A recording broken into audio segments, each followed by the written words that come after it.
हरे कृष्ण। सभी वैष्णवों के चरणों में दंडवत प्रणाम। प्रश्न है, भगवान कृष्ण का वृंदावन, मथुरा और द्वारका में कैसा स्वरूप है? यह स्वरूप एक जैसा है या अलग अलग है? श्री कृष्ण एक ही हैं, तीन नहीं। स्वरूप तत्व से वे अभिन्न हैं, परंतु उनके प्रेम प्रकाश, माधुर्य प्रकाश और ऐश्वर्य प्रकाश में स्थान अनुसार भिन्नता दिखती है। इसीलिए गौड़ीय वैष्णवाचार्य कहते हैं कि मथुरा में वे पूर्ण हैं, द्वारका में पूर्णतर और वृंदावन में पूर्णतम। यहाँ पूर्ण, पूर्णतर, पूर्णतम का अर्थ शक्ति में कमी बढ़ोतरी नहीं है, क्योंकि भगवान सदैव पूर्ण है।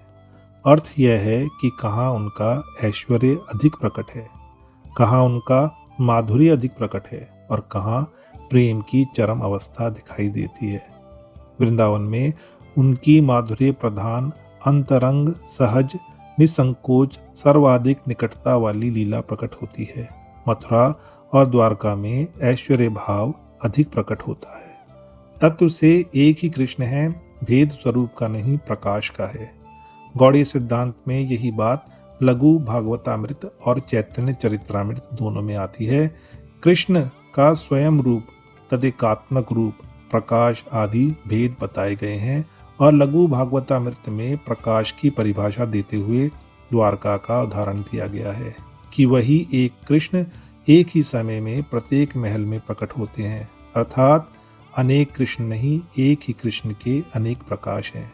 श्री चैतन्य चरितामृत मध्य लीला 20वें अध्याय में स्पष्ट कहा गया है कि कृष्ण व्रज में पूर्णतम हैं और दूसरे स्थलों में उनकी पूर्णता की अभिव्यक्ति अपेक्षाकृत कम है। जहाँ गुणों की अभिव्यक्ति सबसे अधिक पूर्ण हो, वहाँ पूर्णतम, उससे कम हो तो पूर्णतर और उससे कम हो तो पूर्ण कहा जाता है।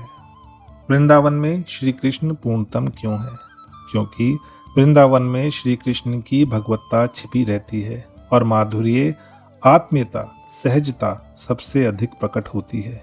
यहाँ भगवान का सबसे मधुर और निष्कपट बाल ग्वाल रूप विराजमान है। यहाँ माँ यशोदा उन्हें बांधती है, गोप उनसे लड़ते हैं, उनके साथ खेलते हैं, उनके कंधों पर भी चढ़ जाते हैं। गोपियाँ उन्हें अपना प्रियतम मानती हैं।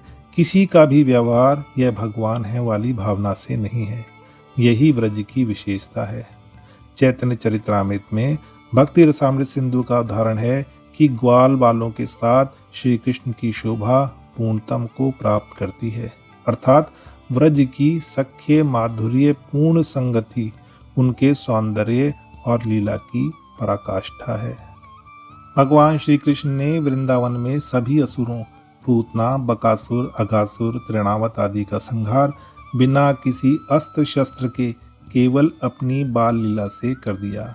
उन्होंने बाएं हाथ की तर्जनी उंगली के नाखून पर गोवर्धन पर्वत को 7 दिनों तक उठाए रखा और पूरे ब्रजवासियों को छत्र की तरह बचाया। और उस समय सभी ब्रजवासी क्या सोच रहे थे? यही कि हमारा लाला कितना अद्भुत है, किसी ने भी उन्हें भगवान नहीं माना। यही वृंदावन की महिमा है। यह लीलाएं पूर्णतम माधुर्य की हैं, जहां भगवान छोटे बालक के रूप में समस्त शक्ति का प्रदर्शन तो करते हैं, लेकिन वह सब प्रेम के लिए है। वैष्णवाचार्य कहते हैं कि वृंदावन में कृष्ण कभी वृंदावन को नहीं छोड़ते। मथुरा में भगवान श्री कृष्ण का पूर्ण स्वरूप है, अर्थात ऐश्वर्य माधुर्य मिश्रित। यहाँ भगवान का ऐश्वर्य प्रकट होने लगता है। वृंदावन में लोग श्री कृष्ण को अपना पुत्र, मित्र या प्रियतम मानते हैं, पर मथुरा पहुंचते ही लोगों को अनुभव होने लगा कि यह साधारण बालक नहीं, अपितु स्वयं भगवान है। कंस वध के बाद देवकी वसुदेव मिलन में आता है। श्री कृष्ण और बलराम को देखकर देवकी वसुदेव के हृदय में प्रेम तो था, पर उनके असाधारण पराक्रम और दिव्यता की स्मृति के कारण वे विनम्र होकर हाथ जोड़कर खड़े रहे। गौड़े आचार्य बताते हैं कि भगवान ने मन ही मन सोचा कि यदि यहाँ यशोदा मैया होती तो मुझे तुरंत हृदय से लगा लेती। वृंदावन में प्रेम इतना प्रबल था कि वहाँ किसी को भगवान का ऐश्वर्य दिखाई नहीं देता था, पर मथुरा में ऐश्वर्य भाव आ गया। उसी प्रसंग पर भागवत में स्पष्ट आता है कि भगवान ने अपने माता पिता में स्वजन मोहिनी योग माया का विस्तार किया ताकि उनके हृदय में फिर से सामान्य वात्सल्य जगे और वे श्री कृष्ण और बलराम को पुत्रवत आलिंगन कर सकें। अर्थात मथुरा में प्रेम है पर वहाँ ऐश्वर्य का बोध बीच में आ जाता है, इसीलिए वहाँ की लीला व्रज जैसी नितांत सहज नहीं रहती। इसी कारण आचार्य मथुरा को पूर्ण कहते हैं।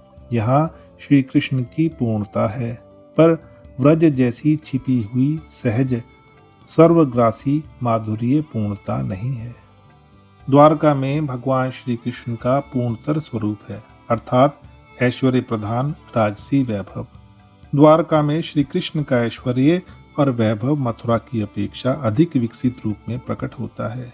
वे यहाँ राजा हैं, 16,108 रानियों के पति हैं, यदुवंश के केंद्र हैं और उनकी दिव्यता को वहाँ के निकटतम जन भी जानते हैं। लेकिन प्रेम की दृष्टि से ये वृंदावन जितना घनिष्ठ नहीं है, इसीलिए आचार्य द्वारका को मथुरा से ऊपर पूर्णतर कहते हैं।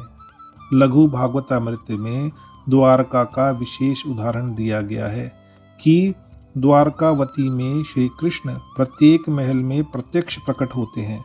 इससे द्वारका लीला का ऐश्वर्य प्रकाश समझ में आता है कि एक ही भगवान अनेक महलों में एक साथ प्रकट होकर अपनी सर्वशक्ति दिखाते हैं।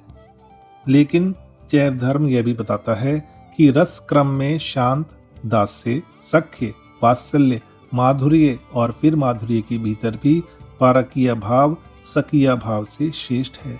द्वारका की रानियां स्वकीय विवाह संबंध की नायिकाएं हैं, जबकि व्रज की गोपियां पारकीय प्रेम की पराकाष्ठा का प्रतीक है।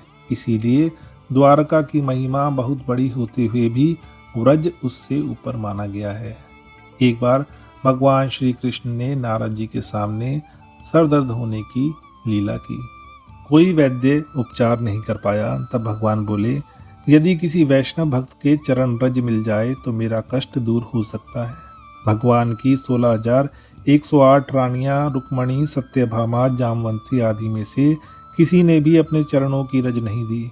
उन्हें भगवान के ऐश्वर्य का भाव दिख रहा था, इसीलिए वे डरती थी कि हम अपने स्वामी के सिर पर चरण रज डालें तो हमें नरक गति मिलेगी। तब नारद जी को भगवान ने वृंदावन की गोपियों के पास भेजा। गोपियों ने सुनते ही भर भर कर अपनी चरण रज नारद जी को दे दी और कहा कि ले जाइए जितनी चाहिए, बस हमारे प्राण वल्लभ श्री कृष्ण का कष्ट दूर हो जाए। नारद जी ने चेतावनी दी कि इस अपराध से तुम्हें नरक जाना पड़ेगा। गोपियों ने उत्तर दिया कि हमारे प्रियतम श्री कृष्ण के लिए करोड़ों करोड़ों जन्मों तक नरक भी स्वीकार है, बस उन्हें सुख मिले। यह लीला गोपियों की निस्वार्थ अन्य प्रेम को दर्शाती है, जो वृंदावन में पूर्णतम माधुर्य का प्रमाण है। द्वारका के ऐश्वर्यपूर्ण वातावरण में यह प्रेम नहीं मिल सकता। हरे कृष्ण कृष्ण कृष्ण हरे हरे, हरे राम राम राम हरे हरे।